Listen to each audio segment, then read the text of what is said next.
তখন এই শেখ হাসিনা ঘোষণা দিয়েছিল যে জাতি তার বাবাকে হত্যা করেছে তিনি সেই জাতির কাছ থেকে প্রতিশোধ গ্রহণ করবেন। বিগত ৪৫ বছর ধরে শেখ হাসিনা প্রতিশোধের রাজনীতি করেছেন, প্রতিশোধ দিয়েছেন আমার বাংলার তাওহীদি জনতার বিরুদ্ধে, প্রতিশোধ দিয়েছেন বাংলার স্বাধীনতাকামী মুক্তিকামী জনতার বিরুদ্ধে, প্রতিশোধ দিয়েছেন বাংলাদেশের ছাত্র জনতার বিরুদ্ধে, প্রতিশোধ দিয়েছেন এদেশের হেফাজতে ইসলামের লক্ষ লক্ষ নিরপরাধ মানুষের বিরুদ্ধে। তিনি একজন খুনির নেশায় মাতাল, খুনের নেশায় মাতাল। আপনারা লক্ষ্য করে থাকবেন যারা মাতাল হয়, মদখোর হয়, তারা সারাদিন যে যেখানে থাকে দিন শেষে রাতের বেলায় সব মাতালগুলো একসাথে হয়ে মদ্যপান করে মাতলামি করে। বর্তমান পৃথিবীতে বড় বড় খুনের নেশায় মাতাল আছে। ১ নম্বর বিনিয়ামিন নেতানিয়াহু, ২ নম্বর ভারতের গুজরাটের কসাই নরেন্দ্র মোদী, ৩ নম্বর বাংলাদেশের বিদায়ী ফ্যাসিবাদী শেখ হাসিনা। এই শেখ হাসিনা এখন গিয়ে খুনের নেশায় মাতাল হয়ে নরেন্দ্র মোদীর সাথে আখড়া করেছে। তারা বলেছেন নাকের ডগায় শত শত শহীদের লাশের গন্ধে পার হয়ে ৫০ বছরের সেই পুরনো কোন নিহত ব্যক্তির জন্য জাতীয় শোক দিবস পালন করার কোন অর্থ হয় না। এজন্য ১৫ই আগস্ট শোক দিবস বাতিল ঘোষণা করে একটি ঐতিহাসিক সিদ্ধান্ত গ্রহণ করেছে। এজন্য আমি অন্তর্বর্তীকালীন সরকারকে ধন্যবাদ জানাই। আরেকটি বিষয় আমি দেশবাসীকে সতর্ক করতে চাই, হেফাজতে ইসলামের নেতা কর্মীদেরকে সতর্ক করতে চাই। ইতিমধ্যে আপনারা বিভিন্ন যোগাযোগ মাধ্যম, সামাজিক যোগাযোগ মাধ্যমে দেখেছেন পরাজিত শক্তি ফ্যাসিবাদী নেত্রী জালিম শাহী শেখ হাসিনা নরেন্দ্র মোদীর ঘরে বসে বাংলাদেশের অভ্যন্তরে 15ই আগস্টকে কেন্দ্র করে বিশৃঙ্খলা সৃষ্টি করবার জন্য তিনি উস্কানি দিচ্ছেন। বলতে চাই আওয়ামী লীগের, যুবলীগের, ছাত্রলীগের যারা বিগত 15 বছর পর্যন্ত হাতুড়ি লীগের ভূমিকা পালন করেছেন, মনে রাখবেন এখন বাংলাদেশ আর সেই 16 বছরের ফ্যাসিবাদী পরাধীন বাংলাদেশ নয়।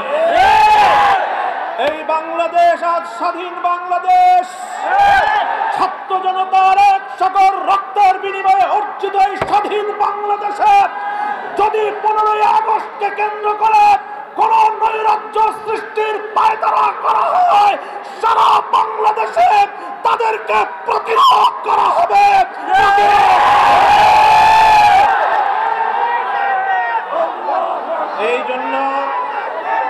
এই জন্য আমরা বৈষম্য বিরোধী ছাত্র আন্দোলনের নেতৃবৃন্দ, অন্তর্বর্তীকালীন সরকারের দায়িত্বশীলদের পাশাপাশি হেফাজতে ইসলামের নেতা কর্মীদেরকে আমি আহ্বান জানাতে চাই, আগামীকাল 15ই আগস্ট, 16ই আগস্ট এবং গোটা আগস্ট মাস জুড়ে আমাদেরকে সতর্ক থাকতে হবে।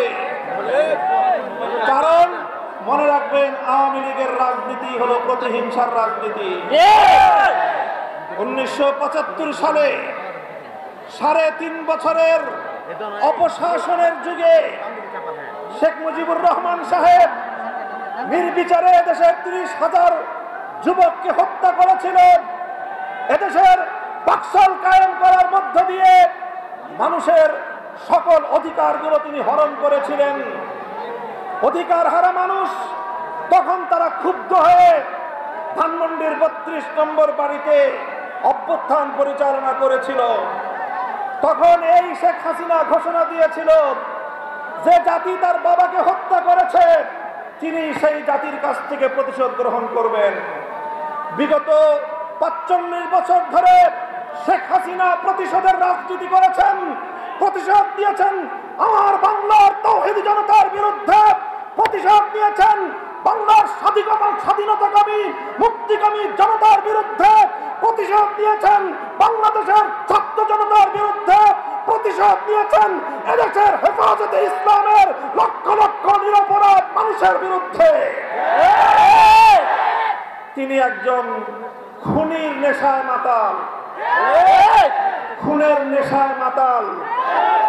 আপনারা লক্ষ্য করে থাকবেন, যারা মাতাল হয়, মদখোর হয়, তারা সারাদিন যে যেখানে থাকে, দিন শেষে রাতের বেলায় সব মাতালগুলো একসাথে হয়ে মদ্যপান করে মাতলামি করে।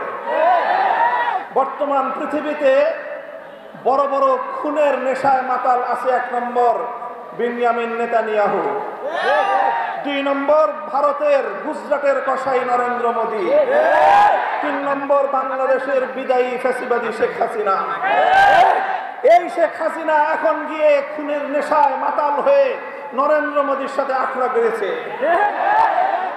যদি সেখান থেকে বসে বাংলাদেশের স্বাধীনতার উপর কোনো হস্তক্ষেপ করার চেষ্টা করা হয়, তাহলে বাংলাদেশের মাটিতে ভারতীয় দূতাবাস থাকতে পারবে না।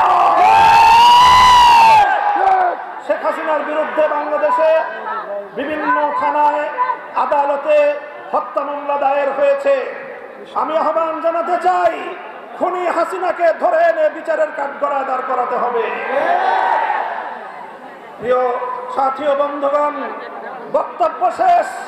ইনশাআল্লাহ বিগত দিনে যেভাবে আমরা রক্ত দিয়েছি পিলখানায়, যেভাবে আমরা রক্ত দিয়েছি শাপলা চত্বরে, যেভাবে আমরা রক্ত দিয়েছি মোদী বিরোধী আন্দোলনে হাটহাজারীতে, যেভাবে রক্ত দিয়েছি আমরা মোদী বিরোধী আন্দোলনে ব্রাহ্মণবাড়িয়ায়, ঠিক আগামী দিনে দেশের স্বাধীনতা রক্ষার জন্য, ইসলামের হেফাজতের জন্য যদি আবার রক্ত দেওয়ার প্রয়োজন হয়, স্বাধীনতার ঝান্ডা নিয়ে রক্ত দেওয়ার জন্য প্রস্তুত থাকবে কারা?